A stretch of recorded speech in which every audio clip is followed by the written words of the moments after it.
Requirement గ్యాదరింగ్లో మనం prepare చేసామండి, అది మినిట్స్ ఆఫ్ మీటింగ్లో ప్రిపేర్ చేస్తున్నాం. అలా ఎందుకు చేయాలని జనరల్గా మినిట్స్ ఆఫ్ మీటింగ్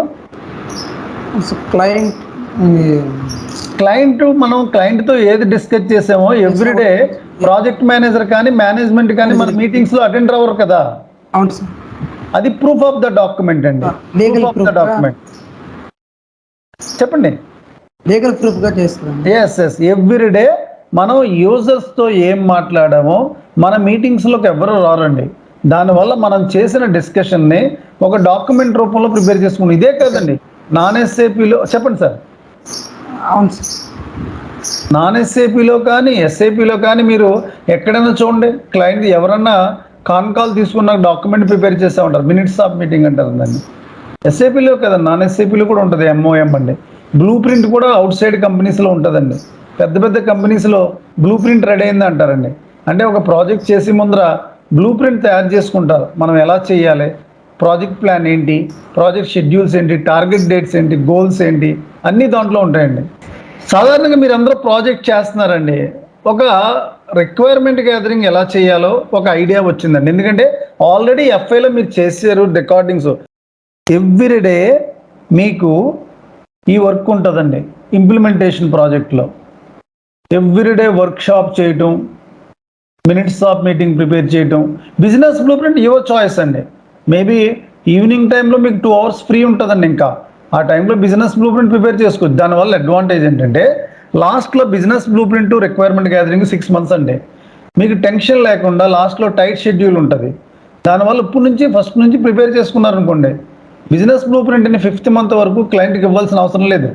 మీ దగ్గరే ఉంచుకుంటారో, ఎప్పుడన్నా ఫ్రీగా ఉన్నప్పుడు మోడిఫై చేసుకుంటూ ఉంటారు, చేంజ్ చేసుకుంటూ ఉంటారు. కంప్లీట్ ఫైనల్ డాక్యుమెంట్ అంతా రెడీ చేయకే క్లయింట్కి ఫార్వర్డ్ చేస్తారు. అర్థమైందండి సార్? ఇక్కడ ఎంఓఎం లో మనము ఓన్లీ రిక్వైర్మెంట్ గ్యాదరింగ్ లో పార్టిసిపేట్ చేసిన యూజర్స్ కి మాత్రమే మనం పంపిస్తాము. నాట్ క్లయింట్ కాదు. ఎందుకంటే మీరు చేసిన ప్రాజెక్ట్ వర్క్ని మీరు యూజర్స్తో ఇంటరాక్ట్ అయ్యారు. యూజర్స్కి మీకు మీరు చేసిన వర్క్కి మీరు రిపోర్టింగ్ ఎవరు చేస్తారండి? ప్రాజెక్ట్ మేనేజర్ మెయిల్లో ఉండదు. So our consultant will doing today this work identify చేసుకుంటాడు. ఎందుకంటే ఎందుకు ఇదంతా కంపల్సరీ అంటే అండి, టెస్టింగ్ టైంలో మీరు చేసిన క్లయింట్తో ఏం మాట్లాడారో డైలీ మీరు మాట్లాడతారు, మీటింగ్స్ నుంచి వచ్చేస్తారు. ఒక డాక్యుమెంట్ ప్రిపేర్ చేయలేదనుకోండి, ఆ డాక్యుమెంట్ ప్రిపేర్ చేసే కూడా క్లయింట్కి ఎందుకు పంపిస్తున్నామండి? కన్ఫర్మేషన్. ఎస్ మేము డిస్కస్ చేసిన వాళ్ళు కన్ఫర్మేషన్ ఇస్తారు, మెయిల్ ఉంటుంది అంతా. ఇప్పుడు టెస్టింగ్ టైంలో ప్రాబ్లం వచ్చిందనుకోండి, క్లయింట్ సింప్లీ ఎస్కేప్ అవుతాడు. I'm not giving this information, I'm not giving this requirement gathering. అప్పుడు మీరు మినిట్స్ ఆఫ్ మీటింగ్ ఓపెన్ చేస్తారండి. అంటే అర్థం ఏంటండి? లీగల్ ప్రూఫ్ అండి, కంప్లీట్ ప్రూఫ్ మీ చేతిలో ఉంటుంది. ఇది సింపుల్ ఎగ్జాంపుల్ మేడం. మీరు ఎక్కడైనా రిసిప్ట్ పేమెంట్ చేస్తారు, రిసిప్ట్ తీసుకుంటారు, ఎందుకండి? ప్రూఫ్ కదా. బ్యాంక్లో డిపాజిట్ చేసేటప్పుడు అక్నాలెడ్జ్మెంట్. అది కంపెనీలో కూడా మీరు చేసిన వర్క్ ప్రాజెక్ట్ మేనేజర్ ఏ మీటింగ్స్లోకి రావడండి. మీ మీటింగ్స్లోకి ప్రాజెక్ట్ మేనేజర్ ఏ మీటింగ్లో అటెండ్ అవ్వడండి. Because they have some other work.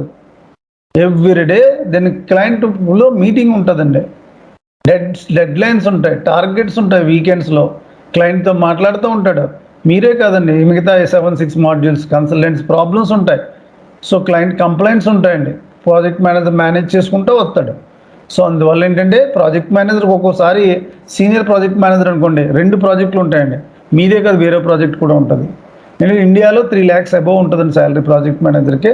30 lakhs starting అండి ఎస్ఏపీ ప్రాజెక్ట్ మేనేజర్కి. 40 lakhs వాళ్ళు కూడా ఉన్నారండి ఇండియాలో. యాక్సెంచర్, ఐబిఎం క్లయింట్స్లో అంత రేంజ్కి వెళ్తారండి. అలాగే ఒక 10-20 సంవత్సరాల ఎక్స్పీరియన్స్ ఉన్న వాళ్ళు. మీ నాలెడ్జ్, మీ టాలెంట్. అందుకే ఎప్పుడు కూడా సబ్జెక్ట్ని బాగా నేర్చుకోమంటున్నానండి.